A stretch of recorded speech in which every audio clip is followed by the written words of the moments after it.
Today's video will go over key pieces of proof that support belief in Allah as the one true God. Allah is the name of the being who created heavens, earth, and everything else. The Quran says that we know this naturally, that God is our creator and the provider. This knowledge is like a promise that is inside every single person. But as humans, we have forgotten about this promise. Even though we can remember this promise, it's still in our hearts and souls. If we are reminded about this promise, we feel a strong connection to it. It's a connection just like a baby feels towards his or her mother. When we realize that Allah is our creator and the true provider, it makes us feel complete. The Quran also says that this inner knowledge is so strong that we will be held accountable for it on the judgment day. The Quran talks about a day when people made a promise to Allah that He is their Lord.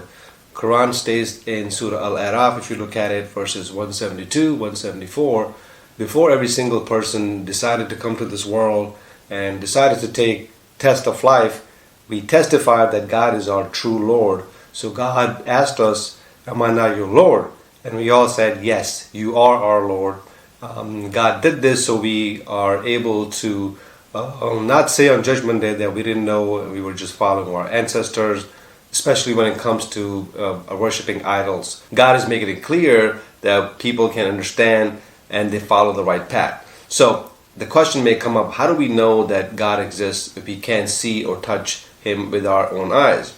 People have the ability to understand things they can't see or touch. For example, gravity. Gravity always existed, but it wasn't until Sir Isaac Newton came along that we understood the law of gravity and how everything is affected by it. Now, even though we can't see gravity, we know it's real because it explains everything that happens around us. This is how we're able to understand things we can't see or touch.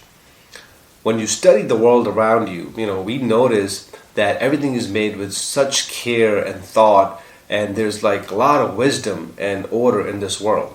All of this shows us that there has to be a creator who's very wise and powerful. And this is just an undeniable fact. And without it, we can't truly understand the world. The Quran says that belief in God is like a light that helps us understand the world. And I'm paraphrasing this.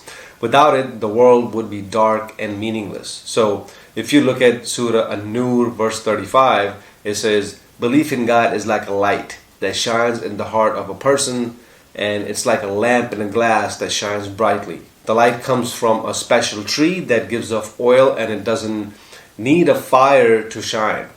And God uses this light to guide people, and also God knows everything, and He treats each person the way they deserve. Now there's also proof in history and God's existence. God wanted to make sure that no one could deny His existence, so He chose a person named Adam to be the first human and also the first prophet as well. Adam directly heard from God and saw His angels. This way Adam could tell others about God and the afterlife.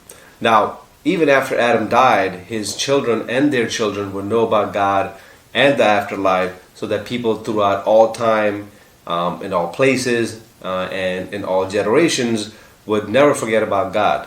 So if you look at Quran, it says Adam and Eve were created. Angels and jinns had to bow down to them to show that being important is not about being made out of fire or being made out of light, but it's about obeying God. However, one of these jinns, whose name was Iblis, disobeyed God and refused to bow down.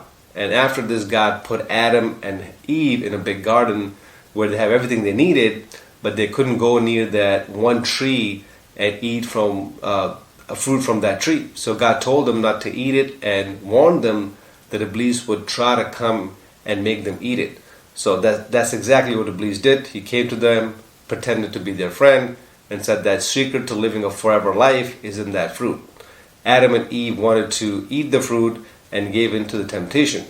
This showed that people have a hard time controlling their desires. Adam felt ashamed and turned to God. Seeing this, God blessed him with urge to apologize and taught him the most suitable words for the apology, and then forgave them. Now, this story shows that people will be tested by their egos and desires, and also teaches a very important lesson on remorse and forgiveness, as God forgave Adam and Eve. You can read the entire detail in Quran, Surah Al-Baqarah, verses 34 to 37. And these are just a few instances to prove God is real. And it is clear from what we talked about that God really exists.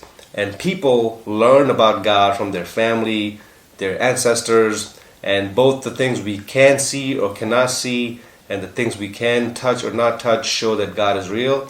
And both physical and spiritual world show that God is real. Thank you for watching. In the next video, I'm going to talk about belief in afterlife. So tune in for that. Wa akhiru tawana and alhamdulillahi rabbil alameen.